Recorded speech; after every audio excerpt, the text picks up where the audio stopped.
Namaste, namaskaram, vanakkam, namo namaha, jai Ganesha. Today's podcast, Atma Darsana is not enough. What? As a young monk, young brahmachari, I remember a Swami saying that your first experience of Atma Darsana, self-realization, is just the beginning of your life.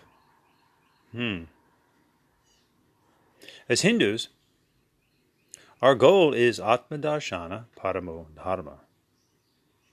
Along with all of our other very important duties in life, dharmas, our supreme param duty, dharma, is to experience, see, envision, darshana, our inner essence, which we Hindus call the Atmana.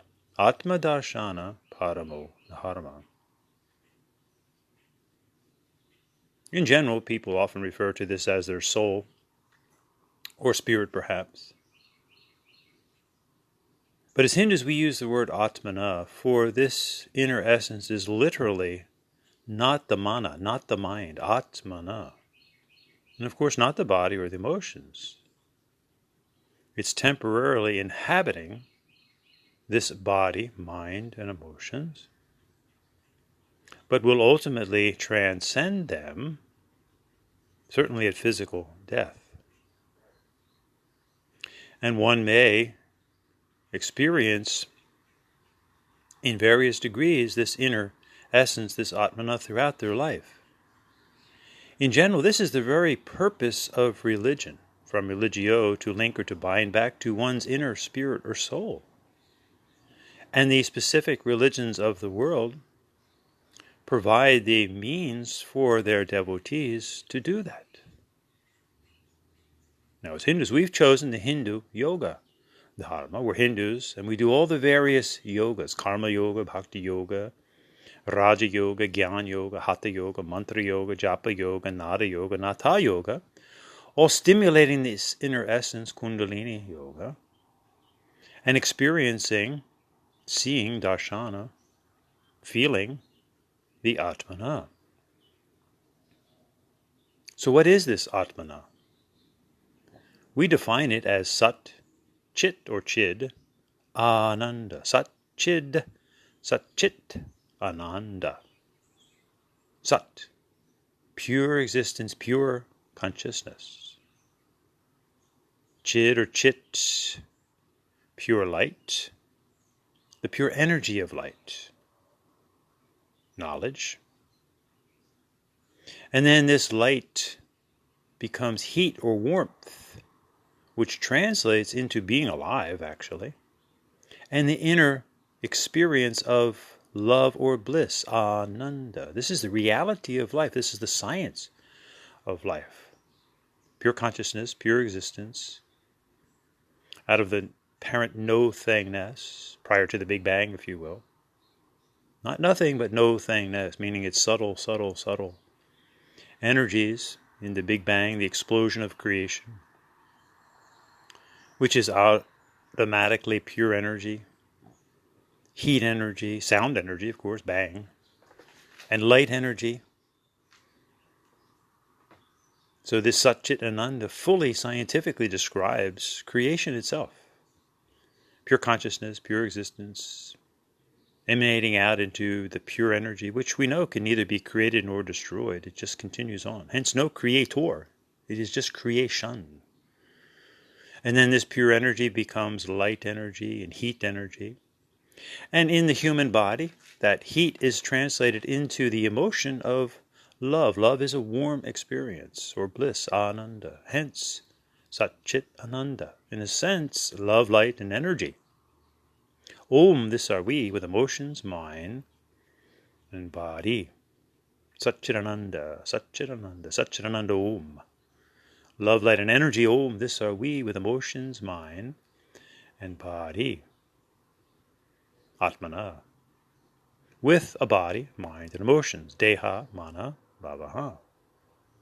So we have all, as an Atmana, taking on a unique body, living in a unique unique place on planet Earth. And once we understand this inner essence, we fully comprehend the wisdom of samsara, the Sanskrit Hindu word for the understanding of reincarnation, which is a fact of life. This pure energy, this pure consciousness, this pure existence is constantly just changing form. In other words, it's reincarnating. It's happening all the time. Look at yourself at this moment, and then look at a picture of you when you were 4, 5, 6 years old. Same you, but not the same. The form has changed. Same too, the form of the mind and the emotions as we continue on this eternal journey of growth, transforming energy from one form to the other. Now, in the Hindu yoga, religious, spiritual, scientific, philosophical lifestyle, we often quote Ekam Sat Vipra Bahudha Vedante. There is a unified Ekam consciousness or existence, pure existence, Ekam Sat, which takes on innumerable nam and rup, name and form. Ekam Sat Vipra Bahudha Vedante. Vipras are the sages declare. The mystic declares, you too, if you think about it a moment, declare that you are that inner essence of love, light, and energy, pure consciousness, pure existence, pure energy, sound energy, light energy, heat energy, the feeling of bliss or love, all constants within all of us. And not simply within the humans, but in our animal friends as well. And obviously, just looking around, it's taken on innumerable name and form. This is the wisdom of creation, which just is. It just continues to change form. It's hard sometimes for our mind to grasp that this is a constant. We always look for a creator because in the material world, things are created by individuals and groups, etc. But life is just creation. Changing form. Changing bodies. So when the Swami said to the young monk that Atma Darsana, this experience, your life is just beginning now, meaning that this Atma Darsana, this experience of love and light and energy, Satchit Ananda, must grow. Why must it grow? Because with growth comes a greater capacity to experience and to help others. So as this Atma Darshana is growing through the experiences of life, being consciously conscious of this, we clearly see the Sada Lolahara of life. This is a song we sing to Shiva, one of the many devatas within the Hindu yoga dharma. The truth, Sada, of the swing Lola of life, which is destroying our ignorance and making us more knowledgeable, more enlightened. In other words, going through all of the experiences of life, the joys and the sorrows, the highs and the lows, the exaltation and the grief. What are they doing? They are actually, whether we know it or not, growing this experience of Atma Darshana. It's a growth process. Just as in the physical plane, our body grows, and we can take conscious control of that and do some exercise. We can do some heavy lifting weights to grow our body. Because through this growth process, the body becomes more amplified, the experience of the body becomes more pleasurable in that sense, and we can do more with it if we're stronger physically. So too with the mind and the emotions. We study, we go through emotional experiences to grow the intellect and grow in an emotional way. Again, this is the very natural process of living, growing. So as we grow as an Atmana, what is it that helps to grow the Atmana? That's why we often speak of young souls and old souls. As a young soul, obviously the soul, in a sense, is smaller. And then it grows as we go through more and more life experiences. Just as outwardly all of us, as we live through decade after decade, we grow in experience and wisdom. So too with the Atmana. And what is it that helps this Atmana grow? Remember, it's love, light, and energy. And if you think about it, love is something that we're all seeking. There's more songs written about love than any other quality. So what gives us this feeling of love? It's joy, for sure. It's exaltation. And sooner or later we figure out that it's healthy joys, healthy outer excitement that we seek, because there's obviously illicit or unhealthy ways to experience an inner sense of ecstasy or exaltation, and we sooner or later find out that those are really dead-end paths. They give us instant highs, but then just as quickly an instant low or a crash. Then we finally figure out that developing a healthy, wholesome lifestyle gives us more of this inner joy and love and experience. So, of course, we all love the happy things, the joyful things that bring out that inner feeling of love. And in our life, we go through various stages of falling in and out of love, perhaps. We start with our first puppy love as young teenagers, perhaps. And it's all a growth process to realize an ultimate experience of love that actually goes beyond the temporary states of what are really like and dislike. Because we like somebody intensely and then we don't like them anymore. That's not really love. But it's pointing the way to the ultimate experience of a pure love that really doesn't need anything to catalyze it on the outside. But this takes tremendous growth. And it is actually something that we feel, and we all know it. Where do we feel it? We feel that love at the heart. That's why as Hindus we call this the Anahata chakra, the heart chakra, the love chakra. And Anahata actually mystically means no hit. In other words, this is pointing to the ultimate experience of love that doesn't need any catalyst on the outside. It just is. But this is why we're here in these various incarnations, these physical bodies, to get to that ultimate state. So all the highs and lows, the joys and the sorrows, are growing that inner soul, if you will, that inner Atmana. So again, it's easy to see when we feel that intense love, which can come in many ways. For some people, it's eating chocolate. Or when we fall in love with someone and our heart just expands, and this is very natural. We love that. And we feel that inner growth, the expansion at the heart. Our heart swells. But what about sorrow and grief? Where does that play into the picture? If you think about it for a moment, when we're grieving, and this is very apropos because right now I'm actually grieving the loss of our little ashram vahana, little Yogi Guru Kuchala, our little tabby cat, who was really the father of the ashram. You can listen to our tribute to Kuchala.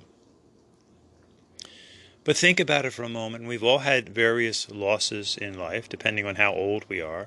And again, this is a reason to always respect the elders for the mere fact that they've probably experienced more joy and sorrow and suffering than the rest of us have. So we have to bow to that.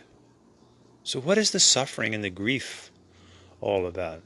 Does it not also expand the heart? Because you feel it at the heart. Sometimes the pressure is so strong at the heart. And it comes up into the throat. That's why the Jewish people say they get all beklempt.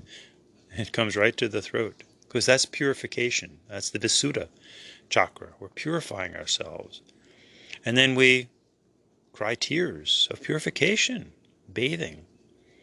Then we have to blow our nose, more purification. So the grief process must be gone through, and if we really think about it from the perspective of the Atmana, of the inner essence, the soul, if you will, it's powerfully opening up and expanding this heart chakra, our love experience, through grief.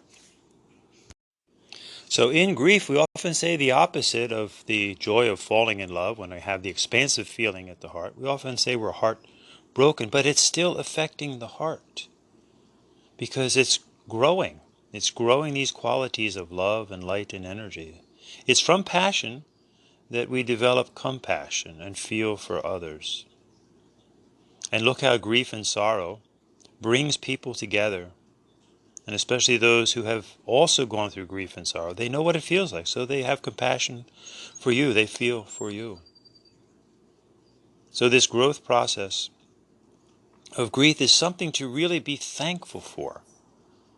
It's helping your Atmana to grow and experience more and more of this love, light, and energy. And just like growing your physical body, which enables you to do more, growing the soul body, having more intensity of love, light, and energy allows you to, one, experience a greater love, light, and energy, but also to be able to help others, serve others with this love and light and energy. And actually this is for better or for worse, because religions are made up of human beings and we're fallible, we make mistakes.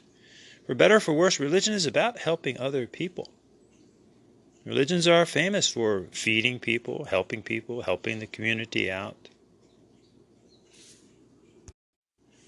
So when you're going through tremendous grief and sorrow, just pause a moment and consider that this is really growing your Atma, growing your soul experience, which this Swami knew early on when I was a young monk, when he said to me, your first experience of Atma Darsana is just the beginning of your life. Now you're going to go through more intense joys and sorrows to grow that soul so that you can have deeper experiences, and also through this growth be able to serve others more and give back. This is the secret of life, the secret of karma yoga, seva, or serve us, serving others, just as the world is serving us with air and water and food. Learning to live a life of service is really the secret.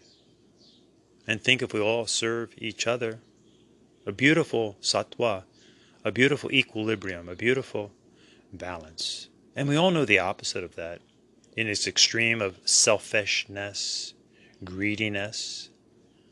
That's why as Saiva Hindus we wear the Tripunda, the 3 stripes of vibhuti, having burned up the BS in our life. We put on the holy ash and burn up greed and anger and lust, lobha, krodha, kama, by being a giving person, dana, by being a compassionate person, dayadvam or karuna, and seeking control in life, damyata. So, when you lose at life, or you may lose a boyfriend or a girlfriend and you fall out of love and your heart is crushed, or when you lose a loved one when they depart from the physical plane, go through that grieving process, but realize that the experience of that person as a soul did not really die. It's profound to be with someone when they pass away, a human or a pet, for example. And what do you see? Now it just becomes a material carcass there. No longer is the Atmana in that body anymore. So, was it that body that brought you the joy and the pleasure and sometimes the sorrow? No, it was their inner essence, which still is. It has just moved on into its next experience, whatever that may be. It may linger just in the spirit plane, if you will. As Hindus, we call this the Deva Loka, or it may incarnate into another physical manifestation. Because again, we know that this is creation itself. This pure energy, this love, light, and energy, just takes on one form after another. So that loved one that we are grieving is still there, and we know that that body was only their temporary vehicle. And we obviously grieve because we were very attached to that body, but that was not really what we were attached to. We were attached to their pure love and light and energy, which is still there because it is you. It is the inner nature of you. Hence the love experience that we feel through the joy and the grief. So in watching a loved one pass away, it's actually, whether we know it or not, experiencing more and more. They become, in a sense, inside of us as we're experiencing more of what has always been there, the love and the light and the energy of the soul, the Atmana.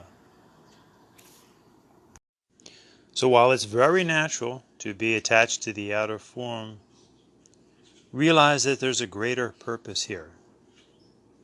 So thank the loved ones that have passed on, and in the grieving process, they've helped you to tap more into your inner love as your heart, in a sense, breaks, but it now grows.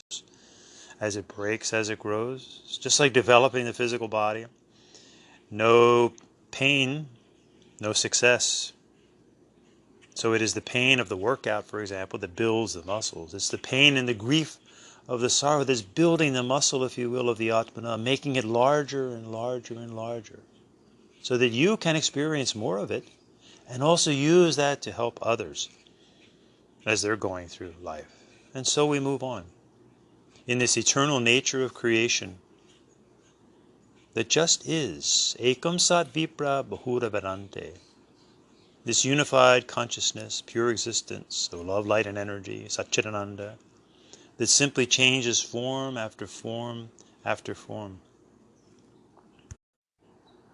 So take a moment and just personally thank all those that have passed on in your life, and thank them for helping you to experience more and more of your Atmana. So personally, I thank our divine little Yogi Guru Kuchala. Thank him so much for helping me through this grief and sorrow to grow ever more and more, and to help us come together as a Hindu family. Grief and sorrow always brings people together in compassion, helps unite. So Dhanyavad Kuchala. Love, light, and energy, Om. This are we. With the temporary emotions, mind and body. Om. Shanti, Shanti, Shanti.